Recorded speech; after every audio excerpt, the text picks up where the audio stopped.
is a... Okay, let's see. Let's see what we have here. There we go. Okay. All right. Where? Yeah, there you are. I hear me. Okay, let's see. Let's see what we have here. There we go. Okay. Yeah, there you are. Oh, and I hear you also. Perfect. I finally showed up. Hooray! All right. We already have a comment in the chat. OJ Sands 12, our number one YouTube viewer. Classic. Committed. Says, hi, friends. Hey, she's very excited to learn what a mall is. So amazing. She thinks a mall is a place with a whole bunch of stores in it. I mean, it kind of is. So it kind of is. All right. Are you ready, sir? I think I'm good to go. I just need to find Audacity now. I forgot all about Audacity. Yeah. The audacity of you to forget about Audacity. Right. All right. My recording device is going. Okay. Record. Check 1 2. Looks like it's going. All right. Here we go. And then that. Okay. Wait. I don't want this to start playing. And it did. Okay. On this episode of Bantha Milk Podcast, we talk all about a guy with red and black tattoos all over his face. Cut in half after 3 lines of dialogue, and then suddenly he's the most relevant character in so many things. We've got a lot to talk about for someone who died in the first movie. We sure do. Let's get into it. Is it getting into it? It's the Bantha Milk Podcast. Yeah! Pour a glass of that blue milk, we know it's gonna last. With Rob and James behind the controls, discussing Jedi, Sith, and all the plot holes. Every week we're back, can't be denied. Got the hot takes flowing and the canon clarified. Yeah!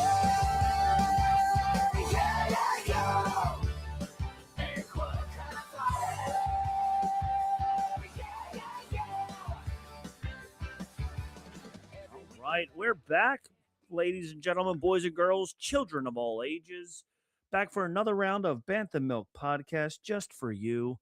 This one's a special one. This one is super awesome. If you don't know, if you're in the Star Wars universe and you live under a rock, I'm trying to think of what something would be like a rock that you would live under in Star Wars.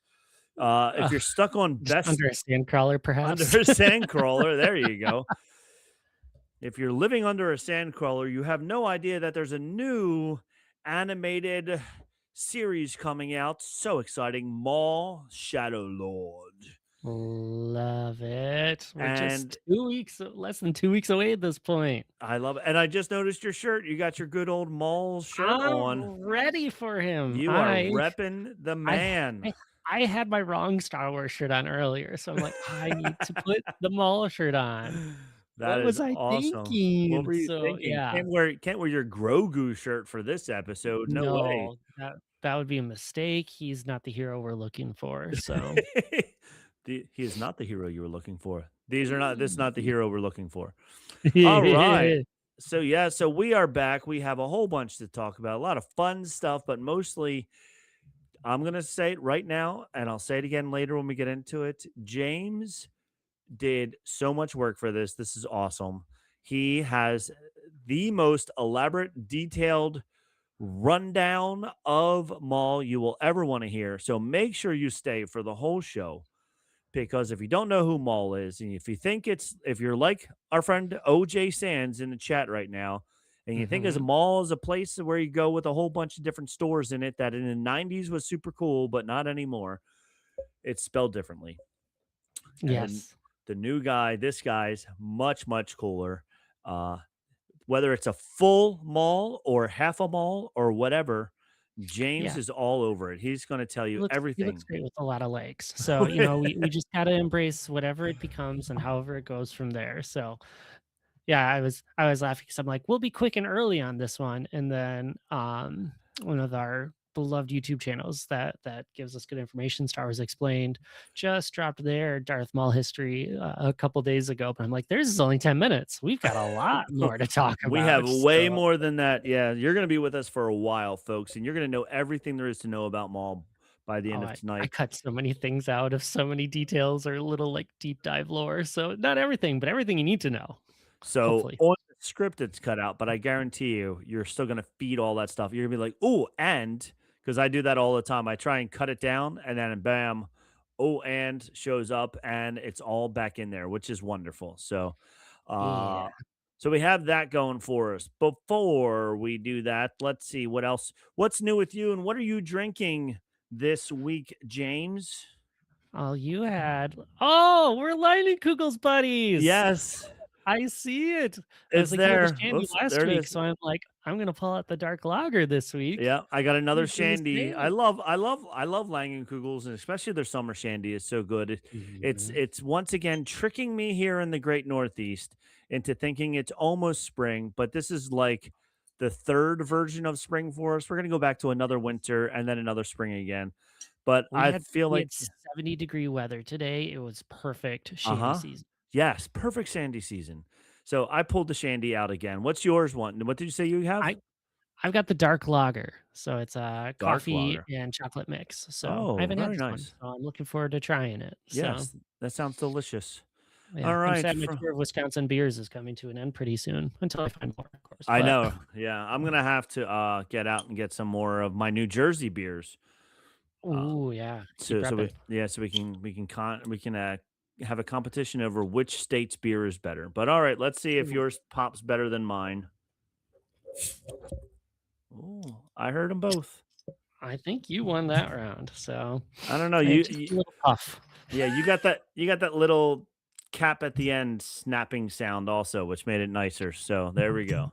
I'll take it. All So right. Well, cheers to you, my friend. cheers. Langenkugel's brothers over here from 17 states away. How's yours? That's good. Good stuff.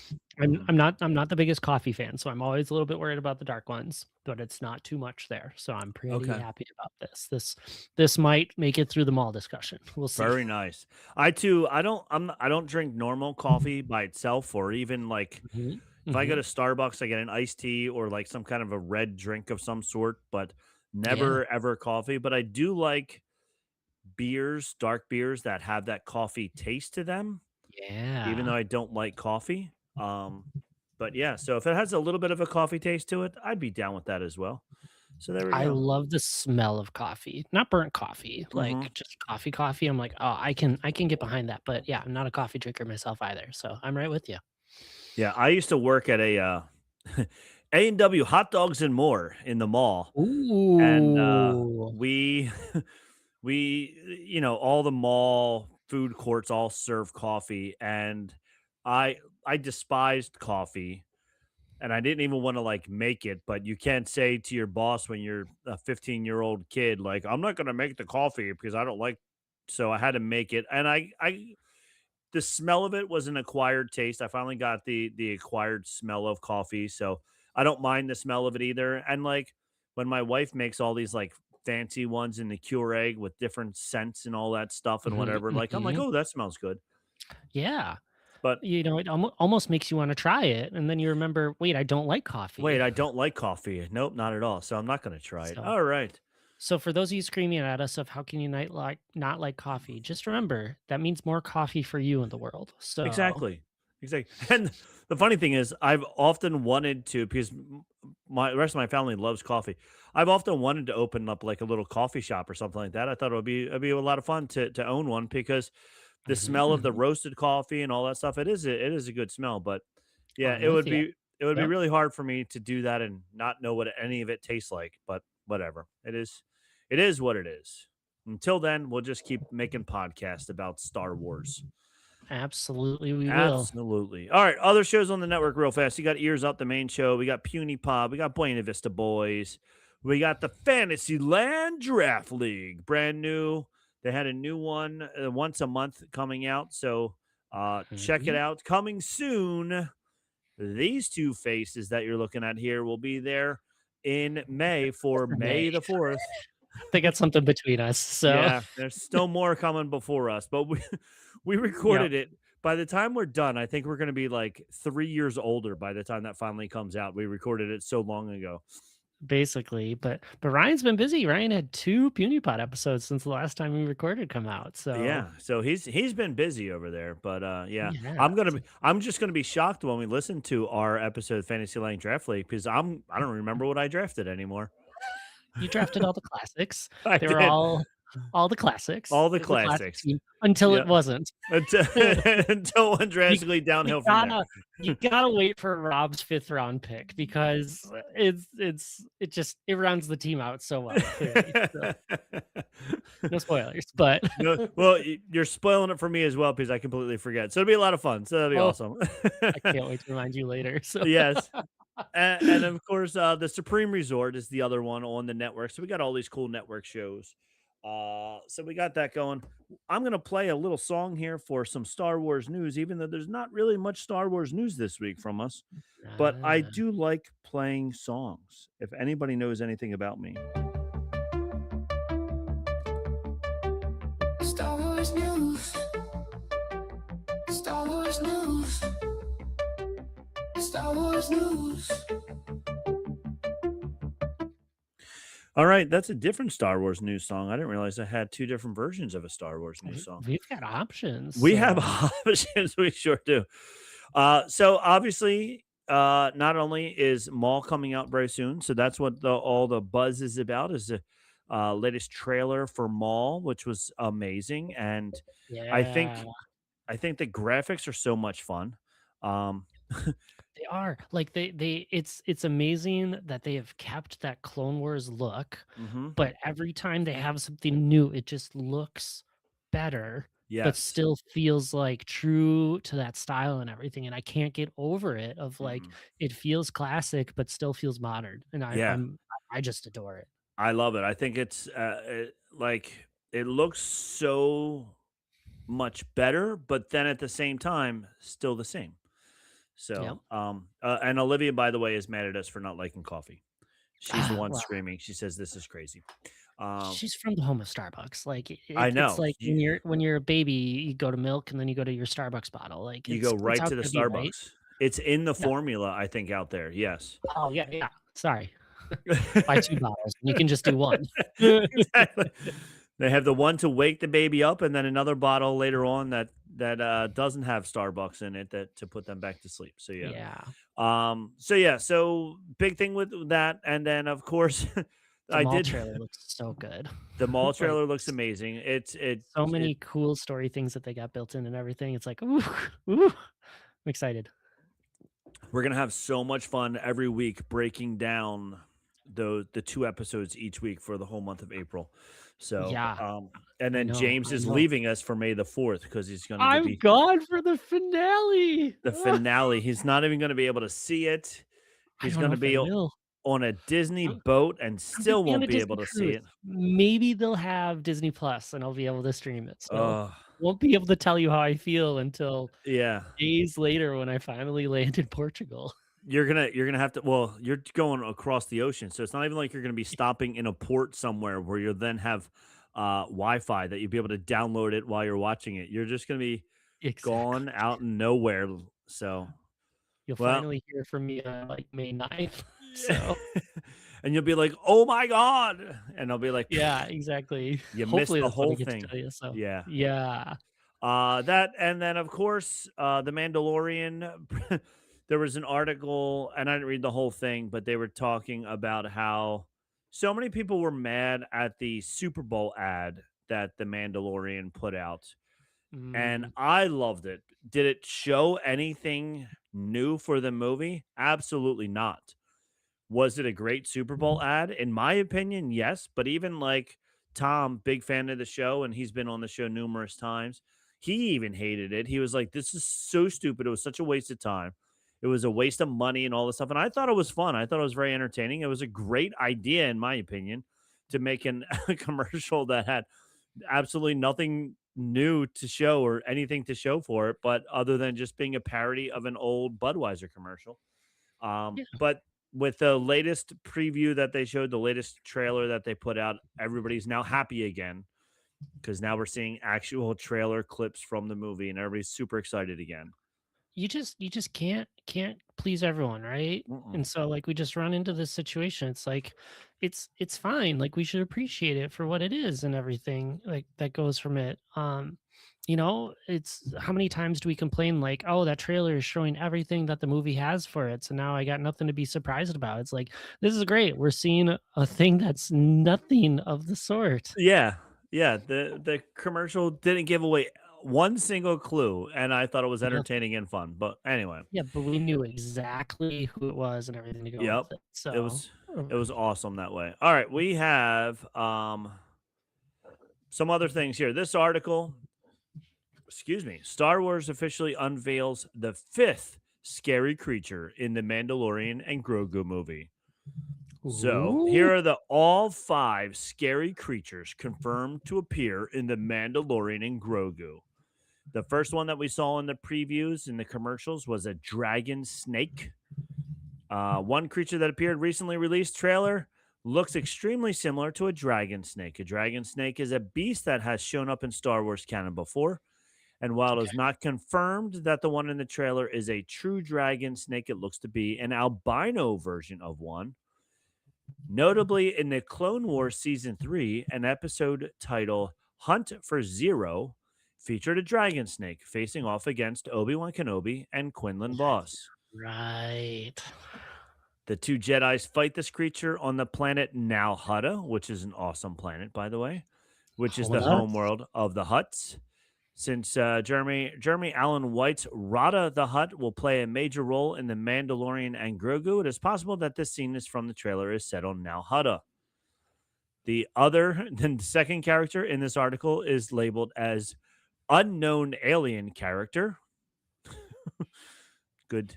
It's good that they did all this type of research and found that it's called an unknown alien character. The only Yeah. creature, Yeah. Very good. very Just good. like we found out what Yoda's species is. So Yes, all right, yes. yep. Yoda's species is the name of Yoda's We've species. we've done it. So oh my gosh. So all right, So, well, I like scary creatures. yeah, So and like this is Star Wars.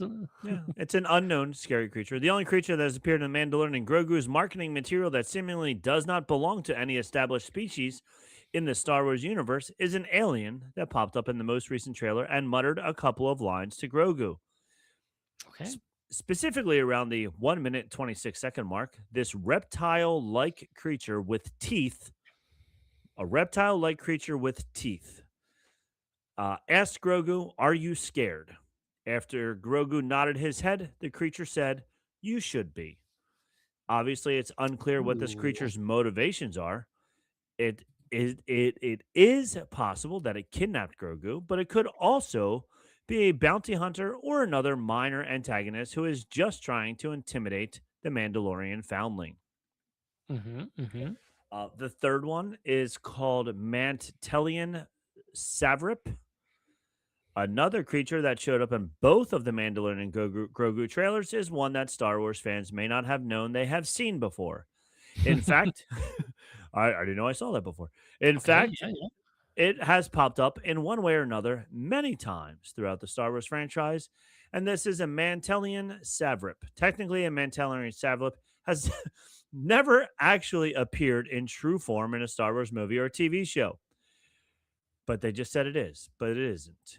Uh, Instead, it is one of the pieces of the game Dejaric, which is most commonly seen on the round game boards inside the Millennium Falcon. Okay. Ah, Yep. okay, there we go. We love those Dejarik monsters. Yes, Absolutely. From the Millennium Falcon table. Yep. there we go. Okay, so now Savrips are reptiles from Ord Mantell, best known for their size and strength. In the Mandalorian and Grogu, it seems as though Din Djarin will go face to face with the Savrip inside a gladiator ring. So yes, on the table, I'm pretty sure it's like this one is really big. It's got big shoulders and a big like lizard head. And I think when they were playing it, it was the one that actually swiped away the other bad guy. And might have even like bit the other piece, when he captured the other piece. I think that's what this is going Mhm, to be. mhm. All right, the next one is called an Amani, Amani. Okay. And Amani was showcased in the first teaser for The Mandalorian and Grogu. Specifically, it was a creature with a flat face, grimacing, and sticking its head out of the water. I had to say water because apparently I say water wrong. So I had to say it the right way. Your East Coast accent coming through. That's right. Water. Water. Water. Give me some water. I'm from Philly, Oh, yo. Give me some person water. I thought it was. Oh my Yep. goodness. All right. So Amani are originally from Maradun, Maradun maybe, but they were also spotted on Utapa during the Clone Wars era. They were Utapau. how do Yeah. you say it? Utapau? Utapau. Utapau. There we go. That's where Kenobi fought Grievous. Oh, that makes so much more sense now. They were historically considered a dangerous and primitive species, but have not been featured much in Star Wars media. The first time an Amani was shown on screen was in Return of the Jedi during the scenes at Jabba's palace, and Amani can be spotted in that film.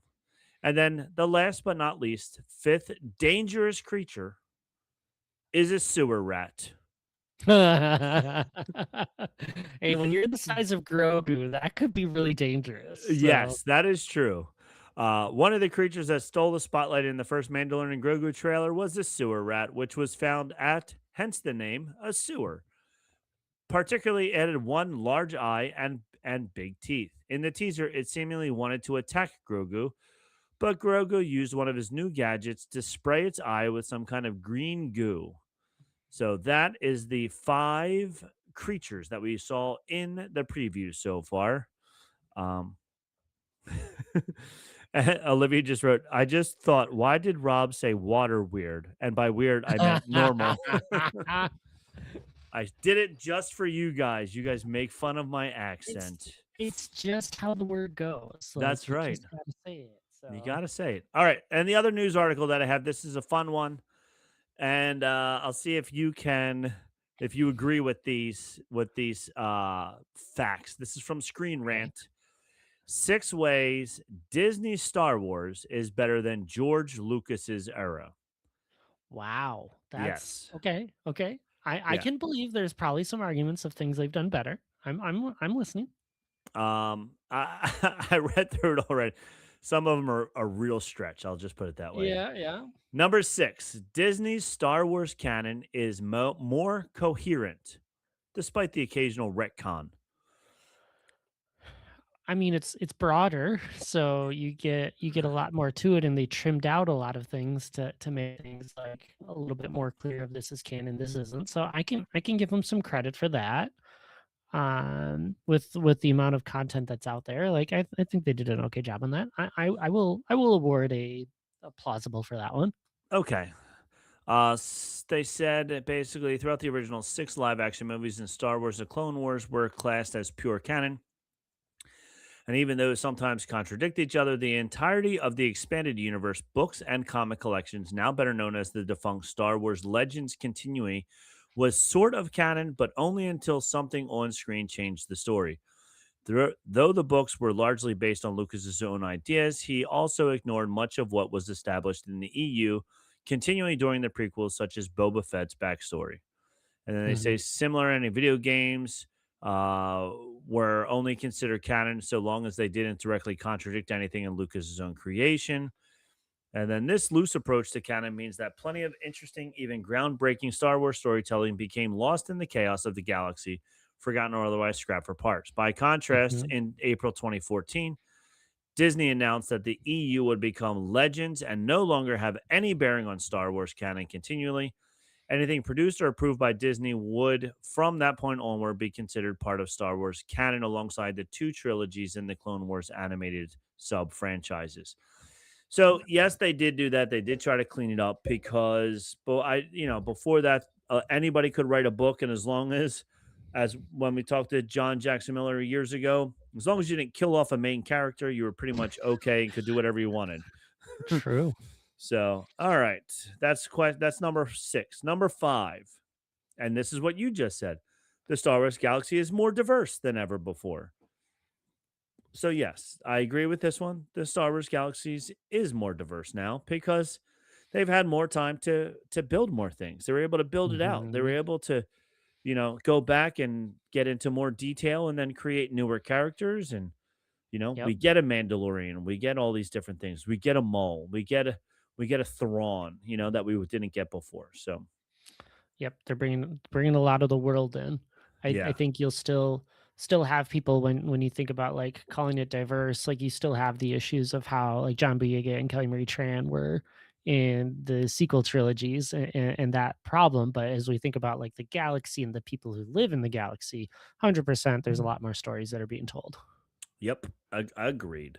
Number four, George Lucas's launched Star Wars animated content, but Disney took it to new heights. I can agree with that. I feel like if you watched any of the Star Wars cartoons from the 80s, they were very campy and Scooby Dooish. And Hmm. then since the Clone Wars and Rebels and everything, the Bad Batch and whatever else, what else has been good All of cartoons? the tales have come out that have been Yeah, good. the Tales have been Uh, good. I'll still advocate for all of the anime Star Wars.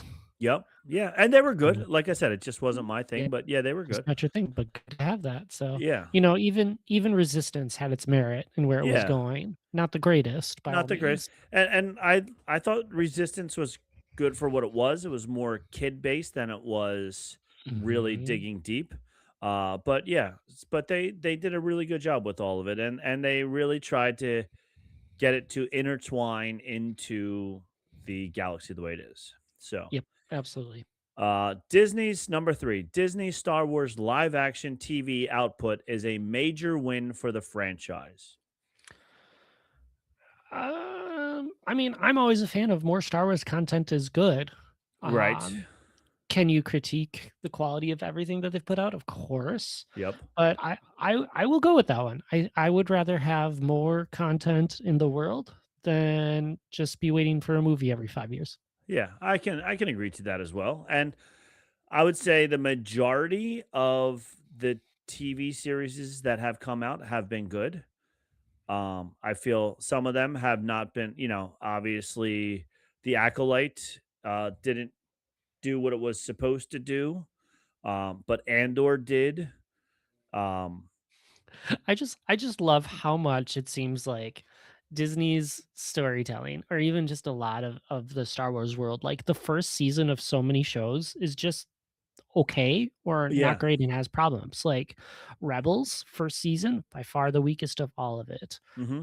Clone Wars, a little tough going through a lot of that one. Yeah. Resistance, I think, was the same. Acolyte, like it was messy for that season, and we never get to see anything more of it. But you look at how everything follows up with all these shows. Like Andor is our exception. Andor was incredible throughout all of it. Um, Or even the Mandalorian. I feel the first Mandalorian season too. of Mandalorian was amazing. Yeah.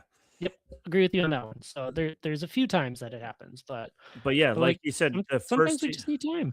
the first season of Clone Wars, like so many of the episodes were so campy and just weird, and it was just like, hey, we're gonna do a three-series arc now on just R2D2 and C3PO for no reason whatsoever, and it was like, all right, I'm almost Sure. gonna stop watching this now. But luckily, they figured out their what they were doing, and they definitely got it better as they went on. Um, so yeah, so I think yes, and I agree with you. More Star Wars is always better as long as if you have different people working on different things where they can really focus a lot of time and effort onto it, I think it's great. But I think if we take Dave Filoni and just make him write and create everything, it's gonna he's gonna get watered down. Um, Yeah.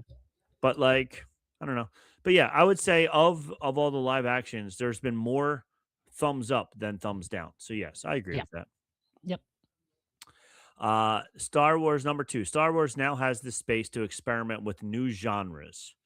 Mhm. As a result of Star Wars live action animated TV success, the franchise also had a chance to experiment with new genres. In theory, Star Wars can be anything, but George Lucas era stories were very much tied to the concept of the Jedi versus the Sith, good versus evil. While the Vietnam War inspired the original trilogies, Rebel Alliance and Lucas incorporated more overt politics into the prequel trilogy. The movies were very largely fantasy heavy space operas filled with knights, swords, mystics, and romance. Under Lucas, individual episodes of the Clone Wars could explore new genres and subgenres. Even so, it wasn't until Disney took over and began producing more content with its newly established canon that The Mandalorian Season 1 could channel a vintage Western, and something like Andor could be categorized as a political thriller. Even within Star Wars' established lore and universe, there's no better way to keep the franchise fresh and exciting for future fans and filmmakers alike. Yeah, I can see that. I don't know. This one seems like a pretty weak topic considering you're almost restating the other topics again just to try and give an extra point there. It's like the world has been around longer, so they've done it and they've done cool things. Like fine, Yeah, fine. We're in the era where they're relaunching Harry Potter as a TV series, and they're not doing anything different. They could do a ton of different things with that, but they haven't. right. And so, like, yeah, I think with time we'll get there, and the things have worked out really well that are going to be good for it. Um, I'm going to pause you for a sec. There's noises in the house that there shouldn't be. So. Okay. All right, now we're going to follow James around the house as he goes to explore and see what is causing the noise. Everybody be ready to call an emergency for him if he needs it. If you hear yelling and screaming,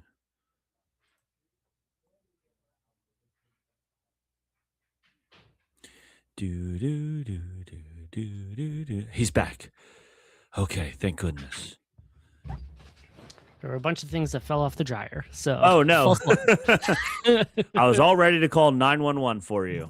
I appreciate that. Yeah, I should have like taken the wine skewer with. So Yeah. I could have something, but no, why do that? So Why do that? I'll just go walking aimlessly into what could be a very bad situation. So yeah, like we Yeah, live on I a would- dead end street. So I would call 911. Yeah, something's happening at James' house. Where does James live? I don't know. Wisconsin. good luck. Olivia said, I have no idea what we will talk about. But luckily, James is back, so we don't have to worry about that. Yep. All right, what are we? Okay, about 30 minutes. Perfect. Okay. Back to the 6 facts. The last one, yeah, we were just saying that, it's been around a lot longer, so they're able to do a lot more different things. And I agree with that. And I did like It's good that they are. yeah, I did like that the Mandalorian was more of a Western and that Andor, if you didn't know some of the times that you were watching a Star Wars movie in or series in Andor, you would just think that it was a good, like they said, a political thriller type series. Um, Almost some of the times you forgot that it was a Star Wars show. I feel like, Yeah, they did such a good job with that. Like, not all Star Wars has to be a space opera. At the Mhm. base and the heart of it, that's what it is. But that's not everything that goes on, and I think that's a good thing.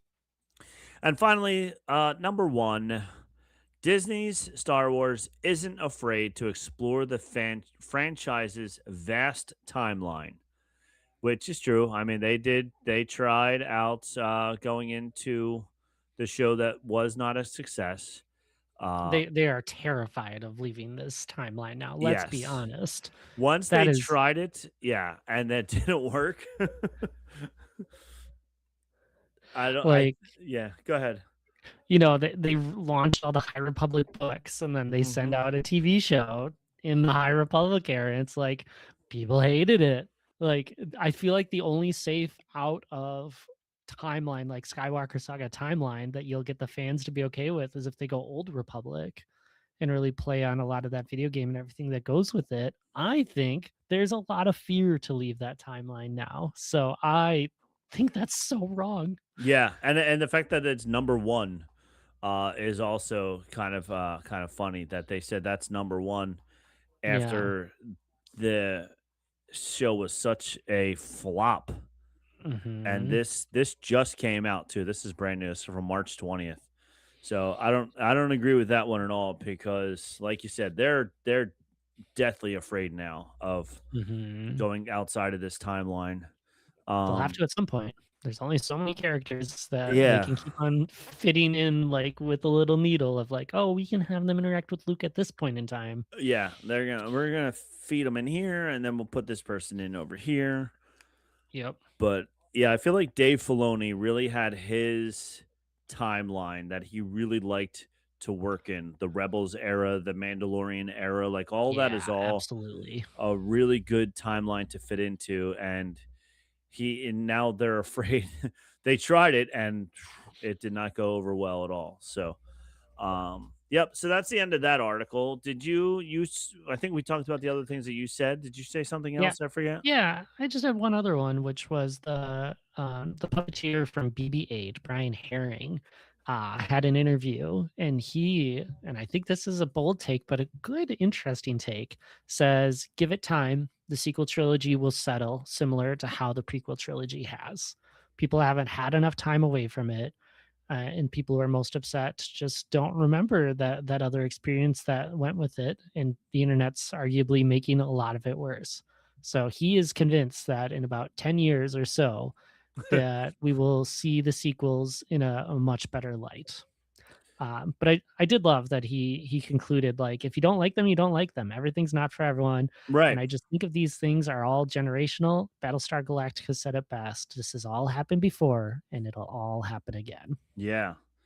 Yeah. And I mean, everything, I feel like anything when it becomes more nostalgic, then you're like, oh, I really like it, and it's like, Hmm. okay. Hmm. So, yeah, so we'll see what happens with that. It is funny that he's like, give it 10 more years and people will like it. Yep. Because what's going to happen in 10 more years is then it's going to be the 20th anniversary and people are Of like, the Force Awakens, oh, yeah. yeah, I love that. Yeah. So they were going to want to see it in Yep. the theater again if there are theaters in 10 years from now. Yeah. Very, very intrigued. Love the hot take. So Yeah. shout out that fella. It's Being the cool. Band the Milk Podcast. All right. Well, that's the end of the Star Wars news. We're going to jump into James's favorite topic, I think. What was that noise? All right. That was the song. It was the song. All right. Here we go. Jedi of the Week. Yeah.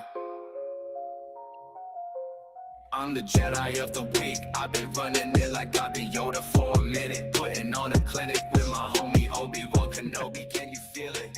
On the field like a real one. Yeah, I'm the one. All right. James is the one. I'm the one. Jedi of the Week. You are the chosen one, James. Good, good. Well, I can't wait to tell you about this one. As I continue my alphabetical journey, we land at the letter P. And since we're leaning into the villains tonight, as some would say, I thought it was only fitting that we spotlight Master Pong Krell. Oh. If Obi-Wan Kenobi represented the absolute best of what a Jedi could be during the Clone Wars, Pong Krell, pretty much your exact opposite.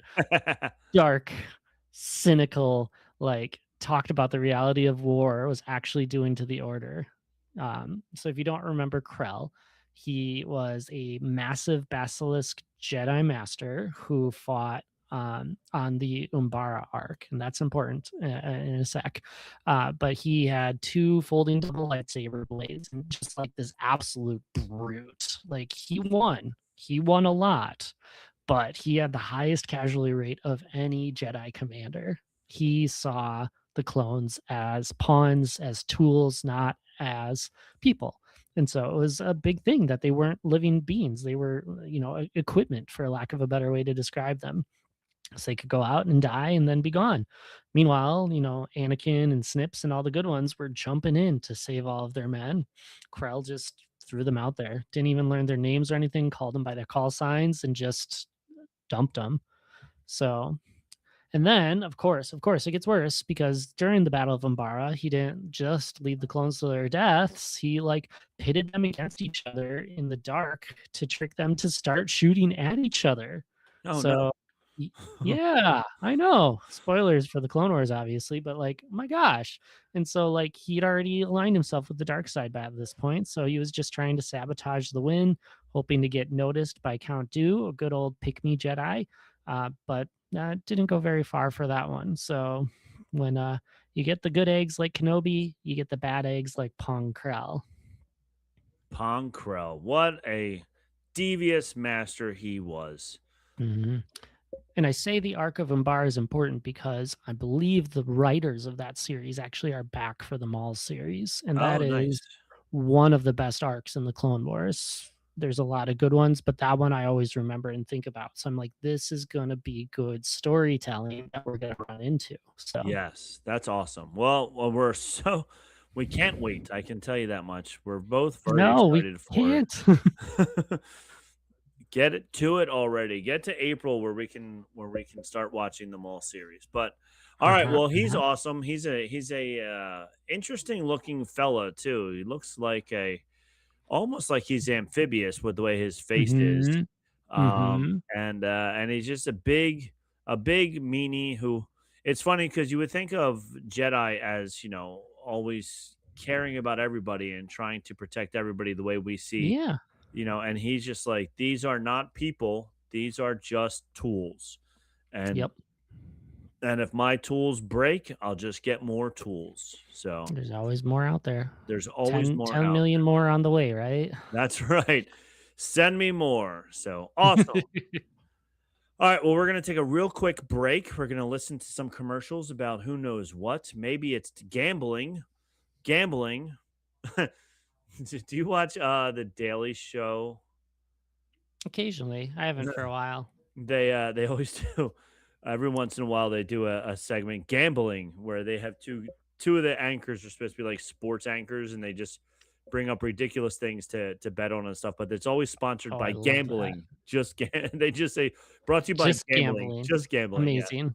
Just So gambling. just gambling. So all right, well, brought to you by gambling. We're going to be right back with the biggest rundown of mall you had ever seen. Mhm. Once I find the doc that you printed out. I just uploaded it into what the heck? Oh, here it is. One upload. All right. Okay. And let me check this time here. 40 minutes. All right, good. All right, and we're back. I hope Yeah. you subscribe to that Throw thing. your chance cubes at it, it'll be fine. That's So right. You'll be a-okay. All right, mhm. so this is for all of you who hate listening to me talk. I'm going to James and I are going to flip roles if here. if they hate listening to you talk, this is not the podcast for them. Let's be honest. They have So already stopped their subscriptions with this podcast. yes. But if you're here for our good backstory, we're ready for you. We are ready So for it. So James wrote a whole bunch of stuff all about Maul. He found everything there is to know about Maul and more, and he's going to tell us some of it, not all of it. And yeah. I'm going to get to play the color commentator and let James, because he did all this work, so I want him to take all the credit for it. So go Oh, ahead, well, James. thank you. Yes. Hit So us up with excited it. for Maul. Coming out in less than 2 weeks. We're going to get our first 2 episodes. And so I was like, what better time than to give listeners good history, maybe a nugget or two that you forgot about or never heard, or for our new listeners out there, just context. So that way you can watch this great Star Wars show and go from there. So, Maul, of course, before we get into it, metaphorical show of hands for everyone, or feel free to put your hand up at that one. If you only watch the movies, you know Darth Maul as a double-bladed lightsaber wielder, scary face paint that dies in episode 1. And that's it. That's his whole character, right? 3 lines, was it? Is that what he had? Something like that. I mean, it was maybe 5 at most, but it's like there he was, cut in half, falls down a reactor shaft, never to be seen again. Until But is he dead? until No, he's not dead. he's not, because Dave Filoni decided, hey, let's bring him back. And so he's talked a lot about it, of how it wasn't just like fan service, and it was never a plan of George Lucas. George Lucas' plan was, he's dead, he's gone, see you later. Like, that's as close to like an on-screen death that you get in the Star Wars universe, where you're like, yep, they're gone, it's been good. But no, no. Dave Filoni was like, we should have him as kind of a counterbalance to all of Darth Sidious's plan and politics and system that's out there. And so we get to see this truly weapon in the making, to grow and continue to be a thorn in both the light side and the dark side. So there's a lot of history to go through. So let's go back to the beginning, where it all begins with Darth Maul. Maul is a Night Brother, or a Zabrak, I think is the Yep. other name of the species, basically. Lives on Dathomir, home of the Night Sisters, notoriously led by Mother Talzin, and their magic that they have. Magic with a K, to be specific, for that spelling. And so he has two brothers. Uh, Farrell is there, and we don't talk about him because he just doesn't really exist at all. But Savaja Press is important later on. Yes. So I think it's important because you want to humanize Maul. Like, we saw him so briefly, and I will continue to refer to him as a weapon in the world that just wants to be a person or find their place in the world, but continues to just choose violence, and that's where he exists. So we get to see him as a person that you might kind of care about because he grew up in that Night Brother village, and was taking care of people. He got his force sensitivity early.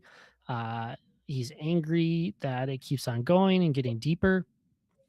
And then Sidious shows up to Dathomir because he's looking for a new apprentice. And he makes a deal with Mother Talzin while Darth Maul ran away to the forest to hide. And so Sidious, being the conniving person he is, says, "Oh, I'll trade you some of my Sith knowledge if you give me some of your magic. And then how about I take you as my apprentice? Like, we can figure this out." But then, like he does, betrays her. This guy kills his master after he learns everything, and then just says, "Nah, you're giving me that kid. He's gonna be my Sith apprentice." And so Maul runs away, gets found, thrown into a pit, doesn't even get to say goodbye to mom. Like, it's like the Jedi. They just Yep. take the kids away. But this, they take him away, and then they they're not they're not nice to him the way the Jedi are nice. No, no, no, no. This training was bad. Bad. And of course, like, it all makes sense. Like, Mhm. if you're going to the dark side and you want to train, like, you need to embrace anger and rage and all of it. And like, Sidious plotted this out so good. Like, this is again, this is a Maul podcast, but we're praising Sidious right now for being the mastermind he is, because he had the plan to turn Maul even more into that weapon for him, and like traumatize this poor kid to really kind of make it happen. So he just keeps on getting beat up. He keeps on getting starved. He keeps on just waiting. And Sidious just keeps watching, like letting it happen. It's exactly like you said, not like the Jedi. Nope. So he starts to resent his mom, and that feeds into his dark side, and eventually he becomes more powerful, and he's not getting beat up anymore because now he's intimidating. He's finally figured it out. And this is so chilling because Sidious gets Maul not just angry, but he wants to control that anger. And let's be Mhm. honest, hard thing to do, terrible emotion, just breaking out of there. So this isn't fun. This isn't just a joy that Sidious has to like taunt, tease, torture. He's making it happen so that way Maul becomes that monstrous weapon that he gets. He it's great manipulation. If you want to make the most evil person in the world, you can't hug them and be nice to them. You have to treat them horrible so that they're angry about everything. And then he gets them to direct that anger in the direction that he wants them to, and makes him the most evil person, which unfortunately in the movie, you don't get all of that. You don't really get to understand that. You just see that he's this awesome looking angry bad guy, and that's all you know. You have to really really read the books, and eventually the comics, and then eventually when he shows up in Clone Wars and stuff like that, the animated series, you actually get to learn a lot more about him. But yes, so yeah, it's a dangerous way to lead. But then again, Sidious isn't the nicest guy in the world, so it doesn't No. surprise me that this is what he would do to make the best weapon that he could ever make, the most evil weapon ever. Yeah, and So I think you make a good point because, like, in episode 1, he looks like the hired gun, like, just the yeah, muscle that's been hired to kinda do the thing, and you don't really get this depth and understanding of it, so, again, we love when characters get more detail and time to understand things, especially when we yes, can make it make sense, right? hmm Yeah, so throughout his training and everything that Sidious was doing, he also had him working as, like, an assassin. One of his notable assassinations was killing a Jedi Padawan named Eldra Kaitis. So he was hanging out with some bounty hunters and faked it all and still wanted more, still craved more blood. So that was a good sign Sidious knew that he got he got Maul the to where right he guy. wanted him to be. Yeah, Yep. Yep. So, as that went on, Sidious was finally doing like a ceremony to choose his warrior apprentice, and um, Maul basically just like choked out the other two people that were hanging out and others around, and then Sidious was just so happy. It's like, of course, Maul's got to be it. He's hmm been it the whole time, and so that's where he became Darth Maul. And then again, Talzin is stuck watching Sidious take her son again, yep.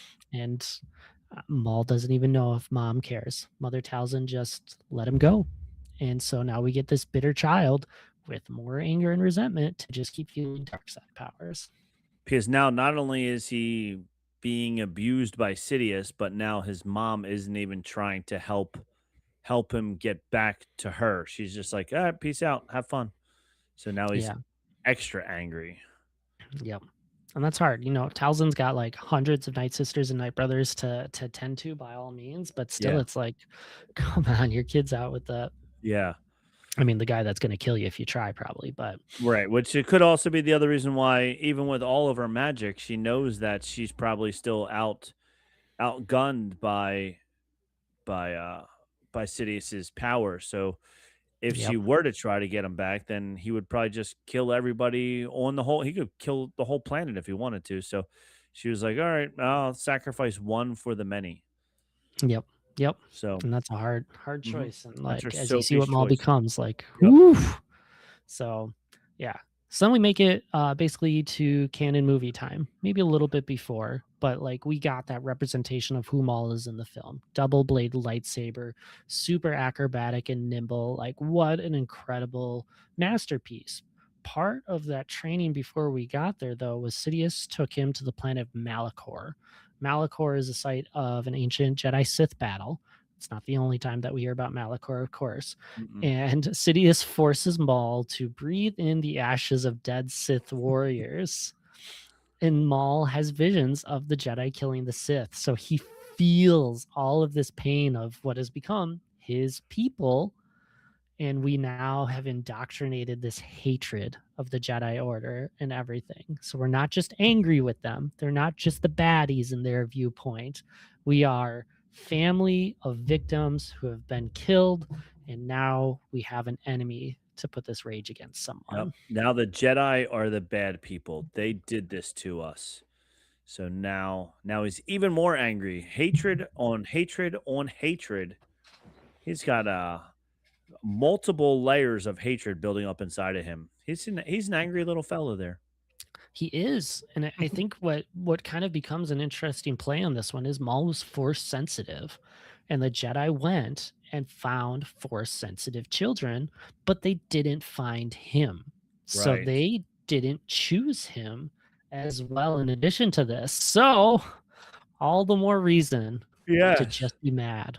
So another flaw of the Jedi, right? But do you think they didn't choose him because he was on Dathomir and was one of the Knight brothers and Knight sisters family, which are some you would say evil. Yeah. They And have I a I would very guess it's complicated because they yeah probably don't have a good relation with, Mother Talzin and the Night Sisters, so being like, yeah "Hey, we're gonna take your kid and you're never gonna see him again." yeah it's not going to play well. Not gonna play So, well. So they're looking for other force sensitive children who they can convince to come with us. yep, We have Candy. we do. So, They can pet my puppy. They can eat the candy. Come with us, little force sensitive child. All right. yeah, absolutely. So that takes us to episode 1. Rob, what happened with Maul in episode 1?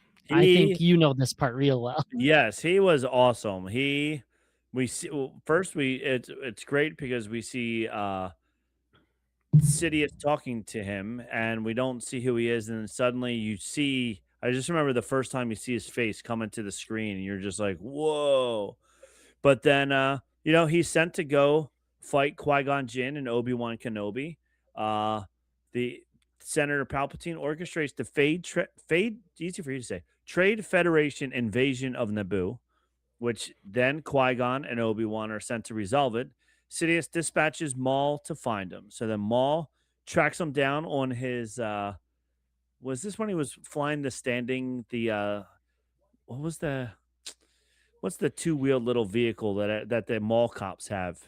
A Segway? Segway, yeah. His little Segway ship. His Segway? I don't remember the Segway ship at all. I remember his Interceptor, and I remember like the bike was. I'm gonna have to look back at this one. Maul tracks them down to Tatooine, where he has a brief but explosive duel with Qui-Gon and crosses paths unknowingly with a boy named Anakin Skywalker. The conflict follows to Naboo in the Theed generator complex. Maul fights both Jedi simultaneously, dominates the duel, separates them with laser containment fields, and then kills Qui-Gon. And What about this as the greatest moment of his life, right? He's yes, finally in public. He's not hiding as a bounty he hunter doesn't going hide to anymore. Yep. assassinate. He's out there and he's been unleashed. Like, go kill him. You Yep. got him. And he kills Qui-Gon. Now, I really liked Qui-Gon. I wish we would have had Qui-Gon longer than half an episode. Yep. Because he was a fun character. He was a neat character, and it really helped build the Qui-Gon to Obi-Wan to Anakin story arc there. And Qui-Gon was the first one to start not agreeing so much with the Jedi Council, shall we say. Mhm, And then that mhm. led Obi-Wan to also veer a little bit. And then, of course, we all know Anakin veers a lot from there. So Yep. then, oh, go ahead. That that whole moment is like the icon. Mhm. So we get arguably the greatest piece of Star Wars music we've ever had in Duel Oh of the my gosh. Fates, And which one of the greatest lightsaber battles of oh all my time, gosh. too. Yes. So good. But it's perfectly named because Mhm. if Qui-Gon lives, we have the father figure for Anakin. Right. But instead we just have a brother, and Mhm. Anakin needed a father. And that Yes. was the difference. If he would have Mhm. had a father, if he would have had Qui-Gon, Star Wars is never the same. Yes. And the lightsaber battle going from as a kid, I didn't see episode 4 the first time I was in the theaters. I was a little too young for that, but I do remember seeing uh Empire and Return of the Jedi. And they were just starting to figure out that hey, we can do some really cool things with these lightsaber battles. Because even going back and rewatching, episode 4 and 5 and 6 so many times, Darth Vader practically at one point was lightsaber battling with just one hand on the sword. He's just like bow, bow, bow. Yeah. And then when you see Duel of the Fates and even the release of the second lightsaber blade, how the second blade pops out of the bottom, that just blew everybody's mind. It was like, oh, he's got a lightsaber. And Yeah. he's got another side. What? It's dual sided. This is insane. Greatest Um, moment. Greatest Greatest. moment for sure. So Such a great reveal. It was so awesome. And then the fight scene was amazing. They were like, look, we're gonna actually get some real choreography here, get some real karate people in here who know how to do real fight scenes and stuff. And it was amazing. And even since then, like you've seen behind the scenes stuff where they were practicing this fight scene for weeks at a time, like oh to make it yeah. awesome. It was so good. worth but everything. worth So everything. It was so amazing. So one of the best lightsaber battles. So then Obi-Wan gets through in his grief and rage. Kenobi is ferocious. Maul disarms him, kicks his saber into the shaft, and taunts him, hanging from a nozzle. Obi-Wan summons Qui-Gon's lightsaber, leaps and cuts Maul in half right at the waist. And then Maul falls down the shaft. There's lots of shafts in Star there Wars is, stuff. There's lots of and and that's the end of Darth Maul. and that's the end of So Darth Maul. That's yep. it. It's like, okay, like we said, he had maybe 5 lines. He had this one amazing lightsaber battle, and then immediately, and even Qui-Gon said, what's Qui-Gon's real name? The actor who played Qui-Gon. But Oh, he Liam said, Neeson. yeah, Liam Neeson. He said a couple months ago, like, for Qui-Gon being a Jedi Master, he kind of went out like a chump. He goes, I really wish he wouldn't have been taken out as quickly as he was, where he But basically got distracted and whatever. it did something really important though. Like it showed that the Sith had power. If they could Mhm, kill, a Jedi Master like Qui-Gon, who had a good reputation, and this is just the apprentice, like this basically 22-year-old kid mhm. could do it, and with such like arrogance throughout all of it. Like we needed that. We needed to see that the Jedi couldn't keep up with them. So Yeah. And it also helped show that the Jedi were vulnerable if there was a big enough bad guy out there that they were still vulnerable to him. But yeah, so then Kenobi immediately, the son, is able to then kill Maul, cuts him in half, throws him down a hole, and like you said, that's the end of it. Except for the fact that anything in movies, especially Star Wars, if you only see an explosion off in the distance, but you don't actually see the ship making the explosion, you need a full-fledged funeral to know that yeah, it's the end of it. Like to that's know how it is. that's how it So is in Star Wars. So it was yep. great that they were able to eventually bring him back in the Clone Wars, the animated series. And I actually rewatched this part just this past week in preparation for this. Ah, good Um, for you. and it was in episode or season 4, there was a 3 episode story arc with Maul and his brother. And it was a lot of fun. And I'll let you tell more about it, Yeah. but it's definitely worth rewatching because, like we said, when you saw the movie, Maul's dead. That's the end of it. That guy was cool. Darn it, we don't get any more of him. And then the animated series comes out and goes, oh no, but you will get more of him. We got more. We Yeah. got more. Yeah. And I like to think of a little bit of a parallel here between Maul and Anakin. Of Maul got formed into the weapon that he is and kind of looked to Sidious like a father. Like, yeah, he Hmm. was the mentor, the master, and all of that, but I think there was more to it deep down.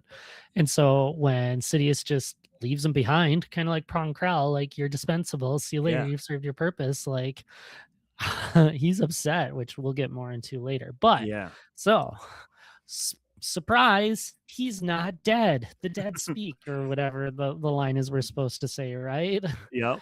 So so what actually happened is Maul landed in a trash container, gets dumped on a junkyard world called Lothal Minor, and survives through pure dark side hatred. He scavenges discard metal, builds a spider-like apparatus so he can walk himself around. He makes a deal with a creature named Morley who brings him scraps in exchange for the leftovers.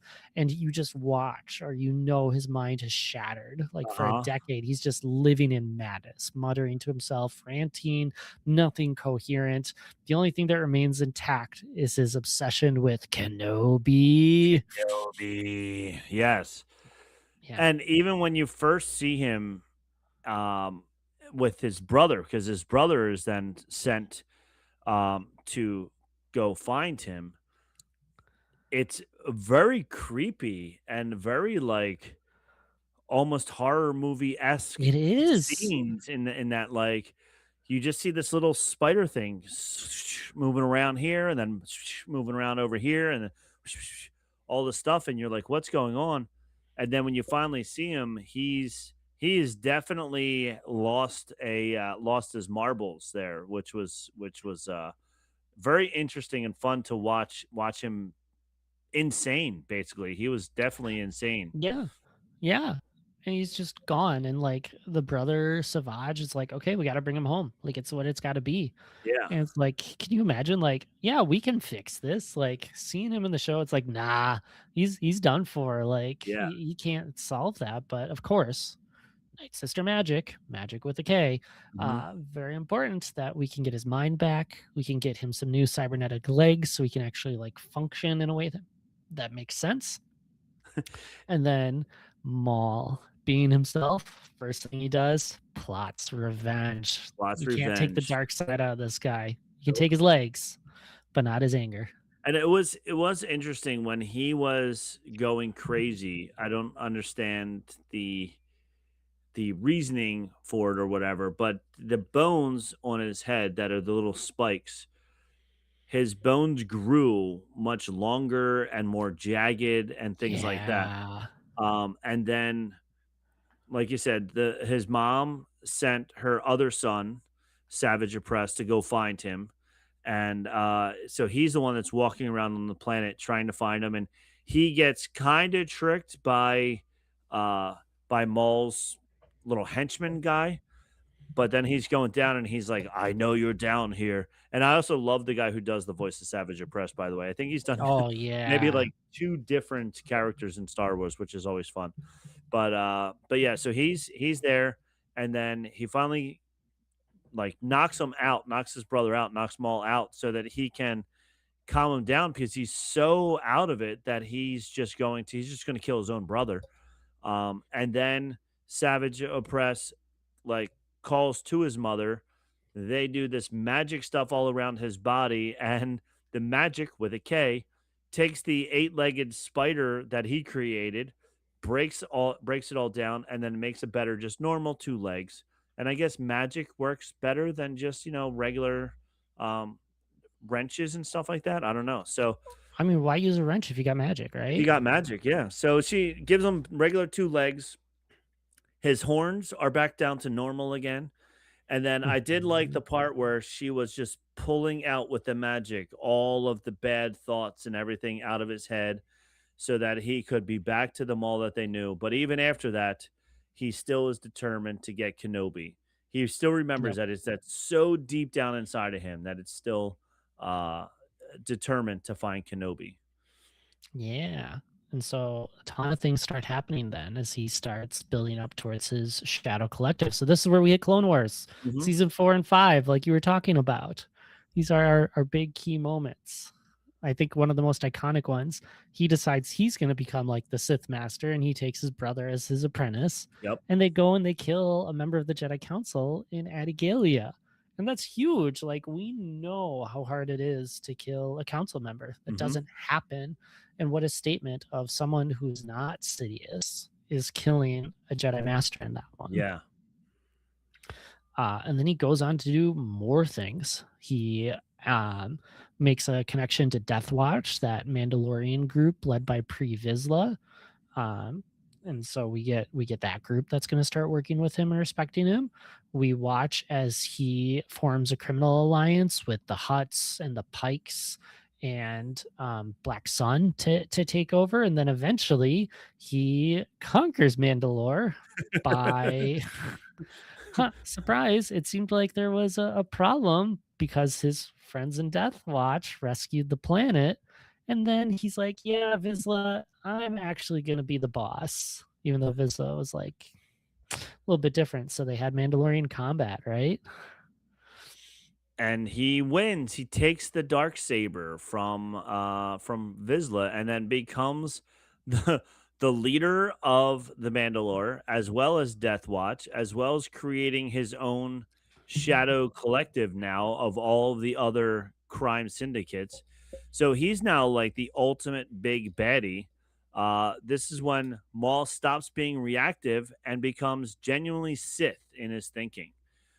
He's applying Sidious's own method back to someone else. He learns from the master how to use people's predictability against them. which was He's a good apprentice. he's a good apprentice. He learned. He's now the boss. He's the boss of everything. So if it's bad, he's in charge of it. Which And is why we saw him at the end of Solo, because he mhm, was taking care of Crimson Dawn. yes, So, and we really wanted a Solo 2 where we saw more of him in it, but maybe later. so, so yeah, we'll get something kind of like this instead, which Yeah. will work out. So, Yeah, because this is definitely the series is definitely going to be more about his crime uh time, his one crime lord s- era. So this will be interesting to see what he does during all this time. So think about all yep. the things that we just talked about, allying with Death Watch. Maybe we'll see some pre-Vizsla Death Watch stuff in there. He systematically forces the major crime syndicates Black Sun, the Pikes, and the Huts to join his Shadow Collective. So hopefully we see all of that going. And And we know we then will because we saw the Pikes in the trailer in the as a part trailer, of that one. So, yeah, yep. So we know that they're going to be part of it, let alone the other kind of components that they work on. So, yeah. So this may be the era that, like in Maul lore, we would be able to stop for the series, but we're going to continue and tell you everything else there is to know about Maul, all the way yeah, to the finale. Again, maybe of yeah, Maul, something like that. something like that. Yeah, yeah, because it's around this moment as we go through a little bit more that comes to the end of all of this Yeah. is Maul is uh, going on to still chase after that golden goose of his, Yes, Kenobi. getting Kenobi. He did Yep. real fast. I do want to backtrack a second to the dark saber because Oh yeah, yeah, yeah. Breeze right any over that. yeah, anybody who watched any of the Mandalore series, you know a little bit about the dark saber. The dark saber being the ultimate Mandalorian weapon. It's a Mandalorian version of a lightsaber. But whoever holds it is in charge of Mandalore, is the leader of Mandalore. And I don't want to say he's the first non-Mandalorian because now we discover that like Mandalorian isn't really a It's species, but more of complicated. a it's complicated. Yeah. So whatever. But he's definitely the first outsider to come and really like just challenge and take it. And so at this point, he holds the dark saber, the same one that we see later on, and is now the leader of the Mandalorians, even though he is a Zabrak and not a traditional Mandalorian, but he's using Mandalorian weapons and powers and all that stuff, as well as his Jedi ways or Sith ways to to lead and rule Mandalore. So half of Death Yeah. Watch won't follow a non-Mandalorian ruler. They leave under Bo Katan, and then but Maul has what he wants. He has Mandalore. He So, does. and this is when we see the Bo Katan split, which we wind up seeing in season 2 or 3 of The Mandalorian, Hmm. because she leaves after a non-Mandalorian takes the dark saber. So, Yep. So she's gone. We'll deal with her later. But for yep, now, we're on Mandalore, we are. being led by Duchess Satine, who had turned Mhm. Mandalore into the pacifist planet. Oh, did you know she has a relationship with Kenobi? Huh. What? Huh? So convenient. So Yes. let's use her as a pawn. You gotta say it the right way, Oh, though. Kenobi. exactly. Every time. Oh man, but this is tragic. This is Yes. so tragic for Satine and even more for Kenobi. Well, maybe not more because he's still alive. But Qui-Gon captures Duchess Satine, brings Kenobi to the throne room, and then while holding Satine in a force grip, activates the dark saber, runs through her, and she dies in Kenobi's arm. Yep. And then It's Kenobi so said, sad. it's very sad. Yeah. Yeah. It's like here we go again. Darth Maul is taking out another person that Kenobi like truly loves. No matter what, he's just got to keep on making other people suffer, Yep. just like he did when he was a kid. So And since he has such hatred towards Kenobi, he's gonna make sure he finds everybody that Kenobi likes and tries to torture Kenobi as much as he possibly can. Yep. So Yep. But this doesn't get to last too long, of course, no, because there can only be 2 Sith. You can't have 2 Sith here and 2 Sith there. That nope, doesn't make sense. nope. So Dad's coming. Come. And we watch as Sidious travels himself to Mandalore. He doesn't get out much, so this is kind of big, right? This is a big He deal. he is recognizing Maul might be a threat in this one. And I think that's really important because you have someone that's twisting with his plan, that's messing with everything that he's going for. And City's like, I can't have that. And so Maul asks to be an apprentice again, and Sidious says, nah, we're not doing that. Nope, been there, done that. Yep. And then we get the fight. The lightsabers of dark side against dark side. And it's another good one. Yes. But it doesn't last too long. No. You watch as Sidious is clearly just on another level as he kills Maul's brother Savage. And all Savage can do is apologize for failing. And you watch as the big muscly guy goes back down to the frailer Knight brother as the magic with a K starts leaving him. Yep. Maul gives Sidious a run for the money. He's got the dark saber and his lightsaber, and so he's giving Sidious a good try. But Sidious is still just night and day above him.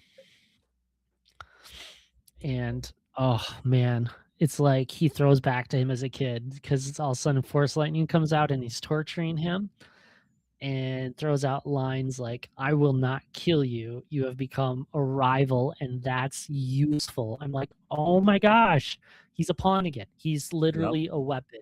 All he wants to do is be recognized as someone worthwhile. Instead, he's just like, nah, you're going to bring out Talzin for me. It's all good.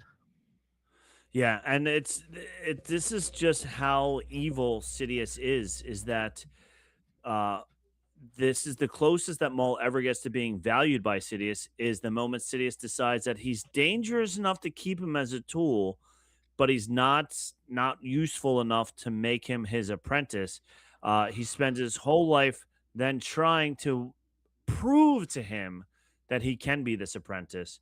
And the best that he achieves is being just a useful threat. It's almost like in Andor when I forget what his name is, but the guy who the one that was just constantly being beat, the one who was like dating oh my god, I'm forgetting all the names. Dating I don't remember like the any names in Andor. So yeah. not my Star Wars best. But he, at the very end of Andor, he sees Andor. Like, he hates Andor so much. He hates Cassian so much. He goes running over to try and kill Cassian, and he gets shot by somebody else. And then Cassian just looks at him and goes, "Who are you?" Oh, And that's like, Cyril. Cyril, that's his name, yes. And all Cyril wanted to do was kill Cassian. He had so much hatred towards him, and Cassian Yep. didn't even know who he is. This is very similar to this, where it's just like Sidious just keeps using him just enough to make him like want to be there, but it's just so evil. He's just such an evil person, man. So mean. Anyway, So mean. Yep. Anyway, he's captured. We see in the comic series Son of Dathomir, which is one of the cool adaptations of a Clone Wars script, similar to the story with Quinlan Voss and Asajj Ventress. I don't remember what that one was. That Dark Disciple, I think. I'll take your word for it. Yeah, I think so. But same idea of like they had so many ideas of what they could do. And so Death Watch breaks Maul out, at least the ones that are loyal. They capture Dooku and Grievous, and then they're like, this is it. This is our bait for Sidious. And then it almost works until it doesn't. And Talzin chooses, instead of trying to put up a little more fight, she uses the last of her magic with a K to throw Maul clear of the battle. And so Maul gets dragged out, and Mother Talzin gets stabbed by Grievous, and she's done. She's done. She's done. Maul's lost his brother. Maul's lost his mother. His father figure doesn't want him. He doesn't have his army. He's not the ruler of Mandalore. He's not a threat. Like, he's just nothing now. He's He's now got nothing. yes. He's lost everything, and yet he still doesn't stop. It's either the most tragic thing about him or the most remarkable thing, or possibly both. Very much Very so. much Oh so, my yeah. gosh. Yeah. So everything that he has is taken away from him, and he still keeps trying. Yep. Yep. He doesn't give up, and you got to respect him for that. But how do you build up from there? So, well, we get to the end of the Clone Wars, and Maul goes back to Mandalore. He's had a vision. Anakin Skywalker is the key, the chosen one. He's what Sidious needs for the victory, and he's going to be a Sith apprentice. Maul's like, I need to get him here. I need to kill him. I need to save the galaxy from Sidious taking over and everything. Oh man, what a disappointment when it's Ahsoka Tano Snips showing up with the troopers there. Like, Maul being so disrespected that you can't even send a Jedi Knight to go there. You send the You apprentice. send the apprentice. It's also worth noting that what he says about the Force vision itself. Maul sees clearly what's coming, which Anakin can't or won't. The person most attuned to the threat is one nobody will trust or listen to. That's not an accident. It's the tragedy structured into the whole prequel era. Like, Maul is just keep getting beaten down. Yes, And like, how do we do this to a guy who looks so dang cool? I So know.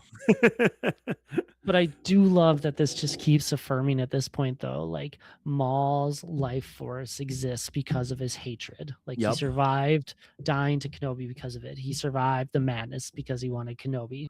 And now he's still surviving, even though he's lost everything. But instead of wanting the Jedi dead, he wants to take out Sidious. It's Yes. just revenge and hatred purely. So he gets to look good because he's like, I'm trying to save the galaxy, but it's not really him trying to save the galaxy, No. right? And like in this, it's like, okay, he's still not a good guy because he wants, like you said, he wants to take out Sidious, which would make him a good guy because Sidious is the bad guy. But he's not doing it for good guy reasons. He's doing it strictly out of hatred and out of revenge. So he's almost like stuck in the middle where he's not a good guy, he's not a bad guy anymore either. And so like this, and even as it happens with Ezra Bridger and all that stuff, it's like he's like stuck, almost stuck in the middle. But what they say, zebras can't change their stripes. So it's like, Yeah. is he eventually going to go back to bad? And I think that's what Kanan Jarrus's big fear always was that the zebra's not going to change its stripes. So, but yeah, so at this point, he's now just angry at everybody almost. Yep. Yep. But he's trying. And He's so like trying. he captures Ahsoka. You know, you can't send the apprentice. That's Right. not gonna work. Offers her a deal. Join me. Let's fight Sidious. Yep. And then Ahsoka makes him tell her. Maul has to say why Anakin is the one that he needs. And he explains it. And Ahsoka just can't believe it. Yeah. Yeah. She says, I know Anakin, he would never turn. Oh, it's such a good line. Yeah. And then Anakin or Ahsoka refusing to believe this is completely in character and completely tragic because she believes in young Annie and in the Annie that we know from the Clone Wars and Yeah. knows that he's not a bad guy, but He never has Maul been. can see it. Maul can see what's happening. And she knows Anakin better than almost anyone. And that intimacy is exactly what blinds her, that she can't see the systematic systemic, that's the word. Thank you. Systemic Yep. forces that Maul is describing because she's thinking about the person, not the actual pattern. So she doesn't see all the little things that are showing how he's actually not following a straight path down the Jedi way. Has little anger issues in him, but she doesn't see it because she's so close to him. Yep. So they fight again. It's Uh-huh. a incredible fight scene. Like, Yes. incredible animation throughout all of this to just watch as Ahsoka has figured out Maul and his fighting style or whatever it is that she can compete for a while. Maul disarms her, corners her, gives her one last chance. She is able to kind of trip him down. And as he falls, she catches him. He's angry. He's yelling, "You have no idea what you've done. We're all gonna die." And then he gets stunned and captured. Yeah. This I will say I don't want to say it's easier with animation, but you can have some really, really cool fight scenes with Jedi who can bend reality where gravity doesn't apply to them as much as it does to the normal person. Um, Mhm. so like these fight scenes are really, really awesome. Yes, yes, they are worth going back to watch just to give you an idea of what you might see in this next one, let alone with new fighting style that he's probably picked up in time. So, anyway, Yeah. this takes us to Order 66, where we are in the timeline. Maul is locked deep in a Mandalorian vault on a Star Destroyer. Snip's taken back to Coruscant for trial. Order 66 happens, and the clones are turning on Ahsoka. And Maul senses it. He knows that things have happened. And so Ahsoka, being as resourceful as she is, needs a distraction, breaks Maul out, and he just tears through the ship. He's using the Force to rip panels from the wall, Mhm. slaughter all the clones. Like, he is just going to town until he gets to the hyperdrive room and destroys it. So the ship has to drop out of hyperspace, and then it just starts falling toward the moon.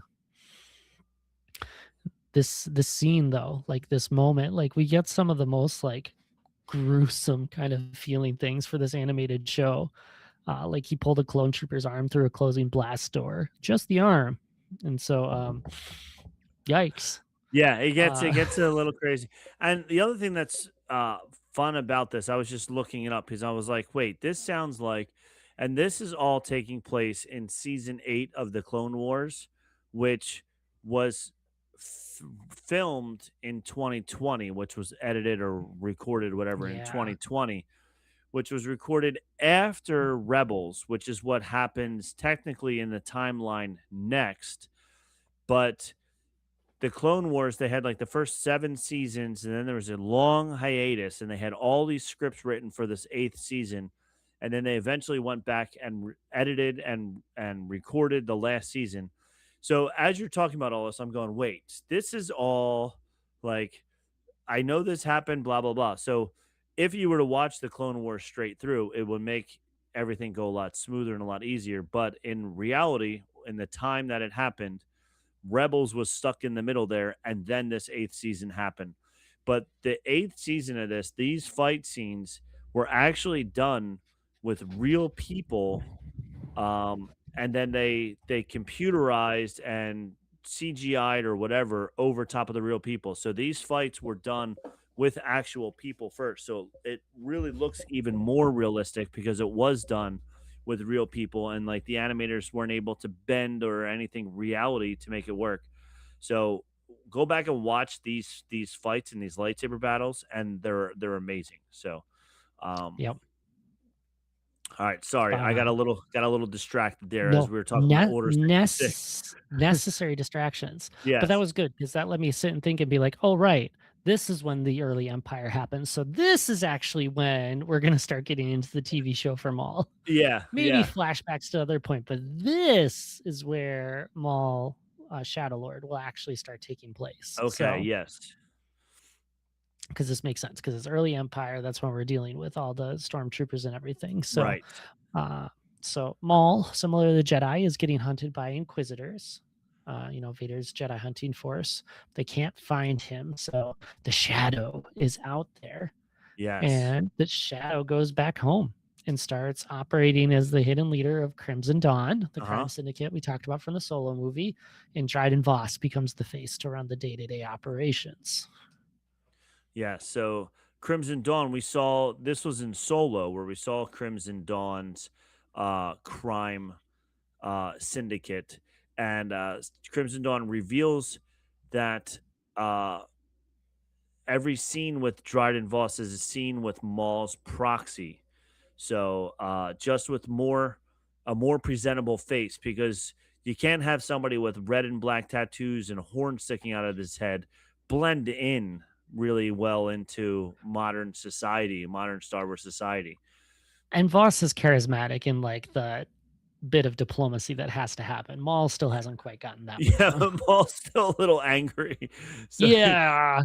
so you need someone who will do a better job of diplomacy and charisma. So Mhm, it also mhm. makes Kira's arc in the comics much more interesting because she's not just running the organization, she's continuing his actual ideological mission. So it's really cool at the end of the movie when she takes over. Um, Yep. so So sad we didn't get a movie sequel, but here we get the comic sequel to kind of help yes, us out and fill in some of those gaps, maybe. So, yep, and then that takes us to Star Wars Rebels, where he shows up again. You again, really can't kill this nope, character or let him go out. So Maul shows up on Malachor. We're back, the we're place back. where he had to inhale those ashes. He's a helpless old man that he goes by the Old Master, and Uh he huh. basically tricks Ezra Bridger, the apprentice of Kanan Jarrus, working in through a lot of things to retrieve a Sith holocron. And then he betrays the rebels, blinds Kanan, and Yeah. tries to Ezra as his new apprentice. But Kanan uses the Force to compensate for his blindness, defeats Maul, and sends him falling from the temple. We've seen this before, though. Yes, we've seen him fall before. We've seen him get cut in half before and still survive. And guess what? Mhm. He survives again.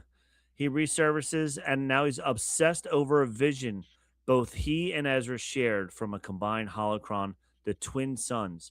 He knows Obi-Wan Kenobi is alive on a desert planet, and he goes once again to find Kenobi. Kenobi. Kenobi. Uh, Kenobi's the only relationship in Maul's life that wasn't defined by power and use. Sidious owned him, Savage served him, Vizsla tried to manipulate him. Kenobi is the one person who hurt him purely without agenda. That's almost the closest thing he has to an equal. Yeah, the one little bit of humanity that he's got left, right? Yes. So we go to the center of the universe, the Junlin Wastes of Tatooine. Which is in the outer rim, but yet always center in every single movie, TV series, whatever. All roads lead to Tatooine. Sure Yep. do.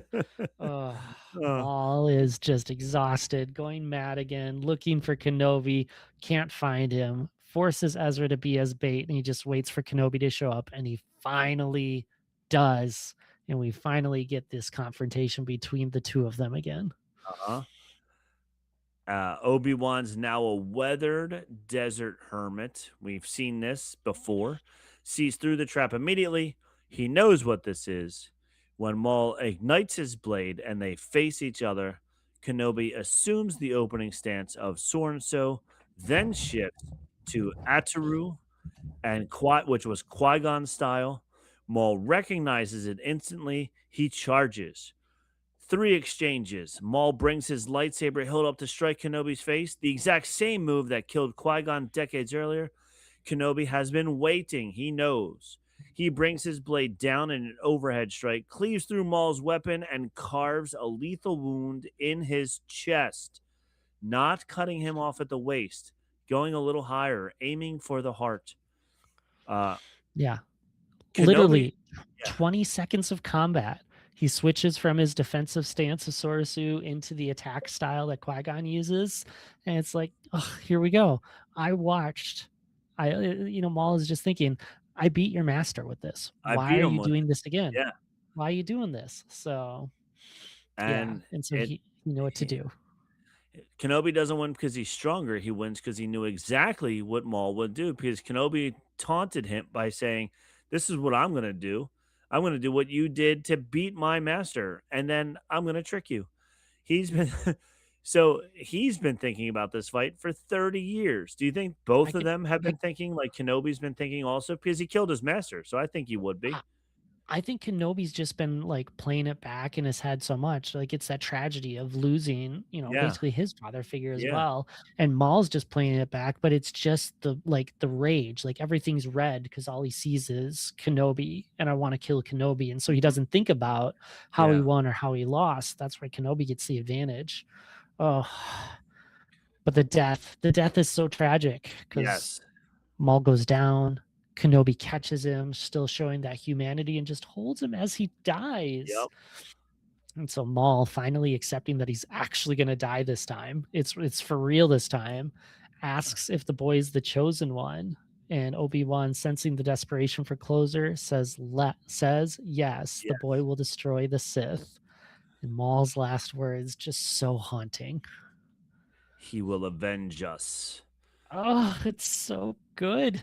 Like, So he's good. been just angry, mad, losing everything, and so finally he's got, like, peace as he dies, which is probably why he can finally die. Yes. Like, he's not holding on to the rage anymore, No. so Yeah, yeah. so after all that rage, he, believing in something, Obi-Wan closes his eyes and lays him down, and then he builds a funeral pyre. Uh, Us is doing enormous work in that line because Kenobi thinks that he's saying it as in the boy will take down the Sith, but Yep. Maul means it as in he's going to take over for the Sith and he's going to avenge the Sith who are getting beaten by the rebels. Um, so it's great that they both are like, yeah, he is, but they don't realize that they're disagreeing with each other as they're both agreeing with each other. Um, so who was Either way Either way, they got peace, right? That's all that matters. all that Neither of matters? them have to be right. They Yes. don't need to know. They don't need to know who was right or wrong. They can just finally let it go. Like Yes. 30 years of struggle in the Of making, struggle. Yes. finally at peace. Yep. And so the man who killed Qui Gon is being held by Qui Gon's student as he dies, and they both find peace in that moment together. Let me tell you, this dude Maul is awesome. I think I between Maul and Thrawn, like I feel like they do so much more with bad guys.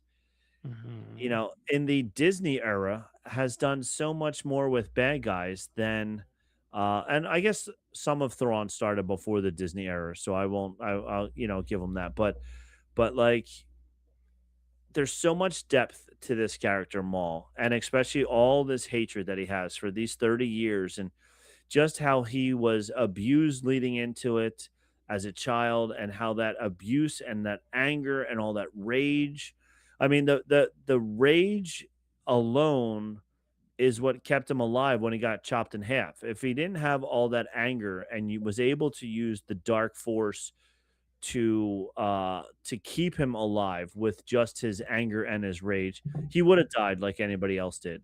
But because he was such an angry fella and because he had so much rage and hatred inside of him, he it was able to keep him alive until he was able to build his own spider legs and then survive. Um, so yeah, so It's true. now after learning, not learning, but like listening to all this and going through all this again, like I really can't wait for what's about to come. Um, Yeah.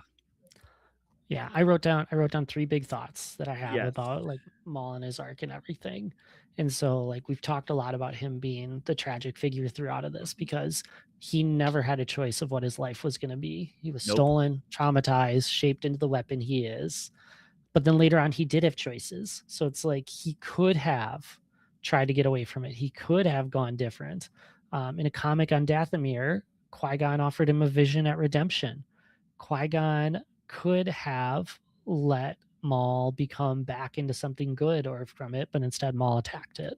And then Ahsoka got refused through that offer that was going. And so it's like he just never had a chance at it. yeah, yeah. I don't know if he ever would have. I feel like his hatred is so deep that no matter how many opportunities you give him, even when he was with rebels and he was no longer a bad guy, He didn't have to be. he was still a bad guy, Yeah, exactly. like he wanted to kill Sidious for the wrong reasons, like out Yep. of revenge, not because he was an evil person, but just out of revenge for all the things that he did to him, type of thing. Yeah, Um, and two wrongs don't make a right. no. So So yeah, so he's definitely a tragic figure, and he was a tragic figure his entire life. And you, if anything, you could go back in time to when he right before he got stolen and just hide him and just give him a hug, and we wouldn't have any of this story. or what if he became a Jedi? What if Oh, they that would came and be even found him better. Oh instead? my god!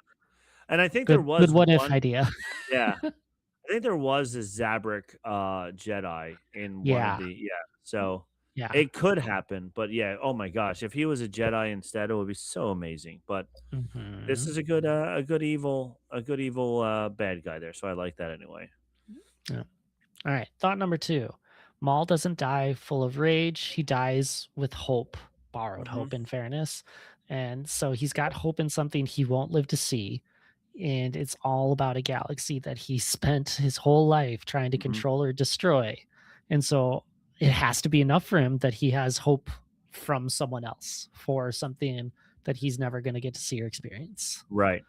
I also like that this ending is kind of parallel to Darth Vader's ending when at Yeah. the end Luke takes his mask off and he's able to not be angry anymore, and so then he becomes a good guy at the very end. Not saying that Maul becomes a good guy at the very end, but Maul at least can now relax at the very end. Yeah. He can just oh, and then now he's calm. His thoughts are calm because he knows that there's somebody else who's going to take over, and then he can peacefully die, kind of the way Anakin and Darth Vader peacefully died once Luke saved him as well. So yeah, that's a good point there. I do enjoy that as well. I like that parallel a lot too. I don't know Hmm. if I'd really considered that one. So uh yeah, which takes to the last part of that Kenobi relationship being like that emotional key in the core of everything. Yeah. Kenobi is Maul's white whale, and so when they meet at the end, Maul's not getting the satisfaction that he's hoping for. He's No. exhausted, he's going mad, he has nothing left to really live for other than that hatred, and so Kenobi just is merciful and ends him. And Yeah. so like what does that say for both of them? Ball was like looking forward to this and he just wasn't ready for it. And Kenobi kind of goes against the Jedi thing for killing, but it's a Sith and Sith Lords are their specialty. Yeah. So And also like you said, Kenobi had been thinking the same thing, just not as angrily as Maul was, but for 30 years he was thinking about how this guy killed his master, his Jedi master, and how if he ever saw him again, knowing that he's a Sith, that it would be okay in the Jedi mindset to kill him. Um, so, and I also think because Kenobi's thoughts were clearer, is the reason he was able to win so quickly and so yeah, easily, because he wasn't so clouded with just anger and just hatred and whatever, that he was able to go, okay, I'm going to outsmart you right here. Boom, um, done. Yep. done. But yeah, I think they both had the same relationship for all 30 years of always wanting to get revenge on the other one. Yep. Maul just happened to be a lot more angry about it. Yep. Yep. So that's the end of Maul. So Yes. we get to fill in the blanks of a lot of things between. We could go in watching the show knowing Maul's not going to die, at least not permanently. Who Uh-huh. knows if he gets cut in half again or whatever kind of goes with that one. And we get to add to the list. We can see Maul in the Clone Wars, seasons 4 and 7, and a lot of that. He's in seasons 2 and 3 of Rebels for like Malachor and Twin Sons. Solo, he shows up at the end of it, and this probably makes a lot more sense now of why he's showing up in that one. And then, Yes. of course, books, comics. There's a lot of other places that Yeah. you could really look for that one, and just enjoy this poor tragic character who always was poisoned no matter where he was going to go. Never had a real shot. Nope. Poor fella. He was always tortured kind of like doing a podcast. No, I'm kidding. Where you just have to sit and listen to me this week. Yeah, So yeah. No, it was awesome. I mean, this was a great, very thorough rundown from beginning to the end. I love it. And like I said, I went back and I watched season 4, the 3 episodes of season 4 of the Clone Wars. I do have to go back and rewatch season 7. And I do think that seasons 2 and 3 with Rebels were some really good storytelling with him. yeah, And you get to see him, like I said, almost try and be a good guy, but even as you're watching him try to be a good guy, you're like, is he trying to be a good guy or is he not trying to be a good guy? Like you're like still it's so confused. suspicious. I love Yeah, it. so suspicious. So, but this was awesome. This is a great lead up to Maul Shadow Lord, which will be happening on the beginning of April. So, April hopefully, 6th, April 6th. 2 episodes. Yes. So hopefully all of this helps you better understand who Maul is because it's been a long time since we've seen him in a TV show or even in a movie or anything like that. So what is all the hype about? Now you know. And he is just an awesome dude. So And we're I think excited to chat about that show in the future. yes, I can't wait. And I think James has done enough talking for one night. So Hmm. I am going to let him off the hook. This was an amazing episode. Please tell your friends. Don't forget to go to our Facebook page, Bantha Milk Podcast. We're on Instagram at Bantha Milk Podcast as well. And let me just double check. Yep, Bantha Milk Podcast on Instagram, on Facebook. And you can check us out. I don't really partake too much, but the Ears Up Discord channel, there is a Star Wars section in there for us to also talk about. And Olivia said, "Great job, James." She's so excited now. She knows everything there is to know. She wants to be Maul for Halloween. She didn't You actually say should. that. Yeah, but you should definitely do that, Olivia. You should definitely be Maul for Halloween this year. So I am going to let James go. And from all of us here at Bantha Milk Podcast, while we're drinking our brothers, sisters beer here, uh, we both drank the same brand. So I say, James has spoken. We have spoken. Good night, everybody. Awesome sauce. All right. Ooh, that was good. That was good. I need to close out. I need to find it to close out the YouTube. All right. See ya, Olivia. Bye bye. Bye.